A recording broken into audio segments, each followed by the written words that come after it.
The brands also justify any imagination someone has about the addict. They must act in this way because they are an addict. Well, no, people see a certain behavioral pattern and they do try and attribute reason to it. Now, sometimes people cope, sometimes people seethe, sometimes people come up with crazy stories that just turn out to be true. But no, if you see someone is like, well, let's see, he's shaking, he's going away from the stream, he's coming back like completely high with dust on his nose, that's not really imagination, is it? They actually did find the, it wasn't 26 grams of imagination that the cops found. So, again, this is all just, in my opinion, a person that's classifying themselves as a victim in their own mind. Woe is me. It was just that dirty, dirty government. Look at that. Look at that. I got sidetracked by having my life ass fucked by the government. The government did this to me. You rat. How dare you? How dare you go buy this coke and leave it in my house and let me smoke it and then arrest me for it? No, you invited them in with your actions. Not only the illegal behavior, and you can definitely make the argument that maybe like these drugs should be decriminalized, and I would probably agree with you. But here's the thing: when you become a parent, you have to sacrifice these pleasure-seeking parts of your brain in favor of being a responsible person looking out for children. So I don't care. I don't care if you're a single person, you're getting fucked up. That's your business, right?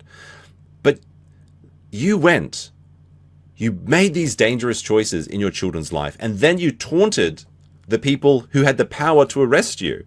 Every time you got arrested, fuck you, you don't know me, this is bullshit. Then making fun of the judges, the detectives, the entire judicial process in your town. Like, Barnes, for all of his Barnes walking theories, one thing he has said is he does not want to practice in the state that he lives. For good reason, because you don't want to piss off the people that have the power to destroy your life. But Nick pissed off the one person that really had the power to destroy his life, which was himself, because he's kind of he's going through this self-hating spiral. The brands also justify any imagination someone has about the addict. They must act in this way because they are an addict. It is a matriarchal specter that births and nurtures further specters. What the fuck? It is a matriarchal specter? Oh my goodness, the matriarchy. Holy shit, we have a new player in this saga of drama. It's the matriarchy. The women are coming for him, and they're birthing ghosts, the specters. Oh my goodness, what the fuck is he talking about? What does he mean? Like, unironically, what does anyone in the chat know what this means? The matriarchal specter. I have my own theories, but I don't have a lot of backing for them. But it seems like the relationship ending with April definitely was promoted from Kayla or Kayla's family. And a lot of Kayla's family have they've been posting things on like Facebook and stuff. And I don't want to say who they are or anything, but they're saying like how sad this is. You have to take control of your life. So I would wonder if it is maybe Kayla's family that is the ones that pushed April out of this what is it, cover, throuple, whatever you want to call it. So maybe I wonder if that's the implication there. I don't know, because I don't think that. I mean, you can't be talking about Judge Fisher, right? Because Judge Fisher is no longer on his case. But who can say? Who can say? That would be my assumption. I think that this matriarchal specter has more meaning than we can determine right here. But my guess would be Kayla's family, or perhaps Kayla's sister, who allegedly is one of the people that is involved in the conspiracy against him, that reported him to the church, even though he mostly blames Aaron for that. But we might come back. That's an interesting one. I wonder if this will, sometimes case facts are revealed later on that will shine new light onto things, and I wonder if this is going to be one of those cases. But let's moving on for now. This year has been an abject lesson in bad timing. Oh, just one bad day, guys. You're just one bad day away from being this man. That said, the assumption about me, my family, my vices, my physical and mental health, and etc. are often distorted, exaggerated, or downright fabricated. They're also very oftenly told truthfully, unfortunately. It is going to take me a lot of time to try and correct the ones that matter, but I will try. Well, the thing is, basically every assumption has turned out to be true. What else hasn't been confirmed at this time? Like, I didn't want to believe these things. I didn't want to believe any of this I even came up with my own cope theories. Oh, of course you could go to Jamaica and not fuck the people at Black Bull Week. Of course, you could just be enjoying the beach. Why not, right? Even though he's specifically going to hedonism too. All right, I admitted that I was wrong and I was coping, but I'm no longer. No longer. To those waiting for accountability or an apology, etc., I'm sorry, you'll have to wait a bit. That's stupid way to phrase that. I'm sorry, I don't apologize. So you're waiting for an apology? I'm sorry, you'll have to wait? Well, there you fucking go. You just apologized. Good job. Good job. No.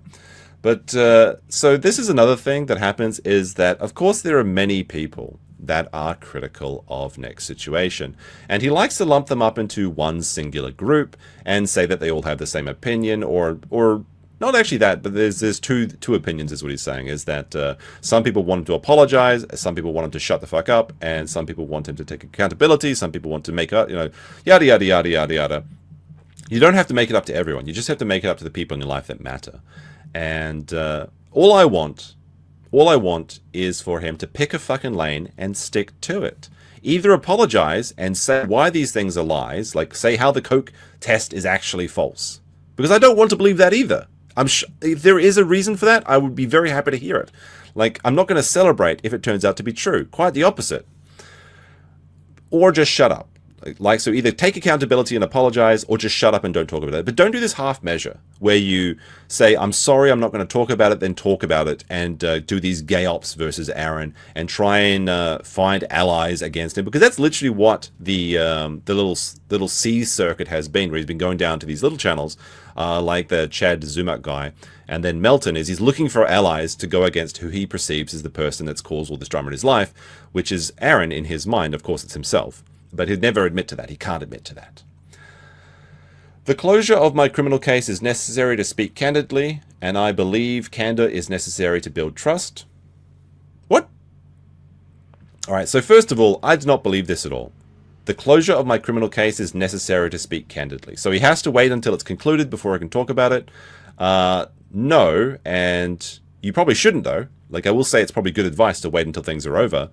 But I think the most likely result is that once the criminal case is concluded, and let's say it concludes in a more or less favorable position to him, which is no jail time. That would be the most favorable position he could get. No jail time, probation, something like that, deferment, which I still think is probably the most likely result. But the thing is, he keeps trying to fuck things up. So he's making it harder and harder for me to believe that. But I think that if that concludes in his favor, he just will never talk about it again. Like, why would you? It's a closed chapter in his life. Just not talk about it again. But he says, and I believe candor is necessary to build trust. What do you mean by that? I'm going to build trust by speaking candidly. Huh? Is that what? Are those? What? No, you build trust by setting an example of what you believe and then living that example. You don't build trust by speaking candidly about things.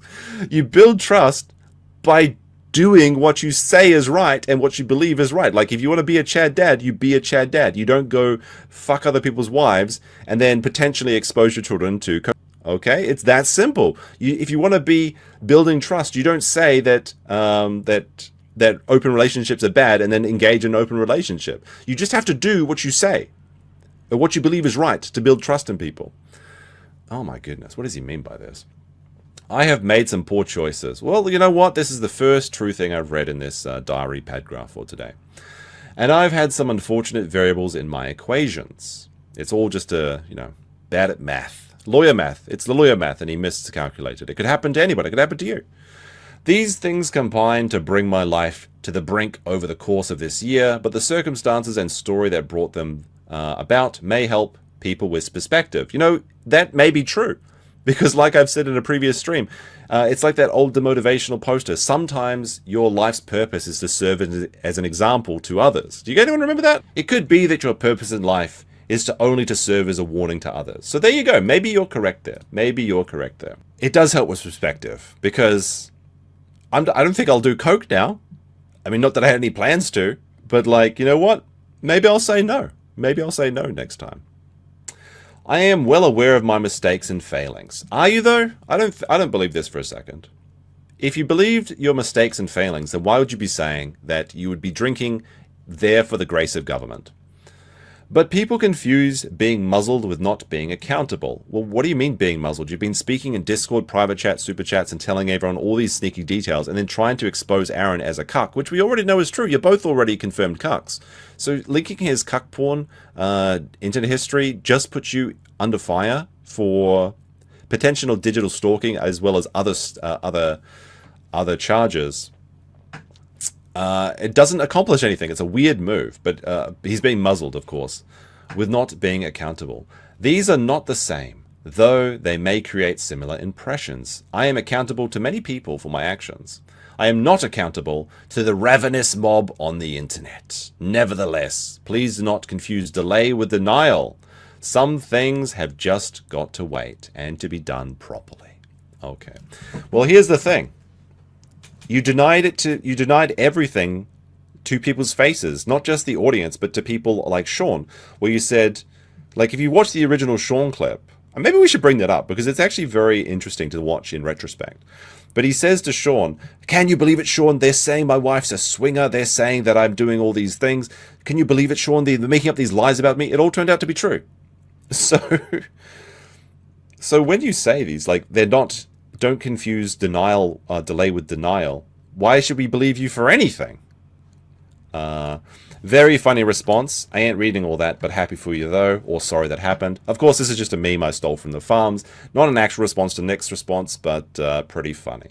Also pretty funny is this response. Breaking Baldo News, Crackhater on Twitter, posted the Dear Diary post that we just read, this long, incredibly well-written chapter, almost as good as Wilshire Boulevard, which Nick has the final remaining copy of, so it's very sad that we don't have that access to that.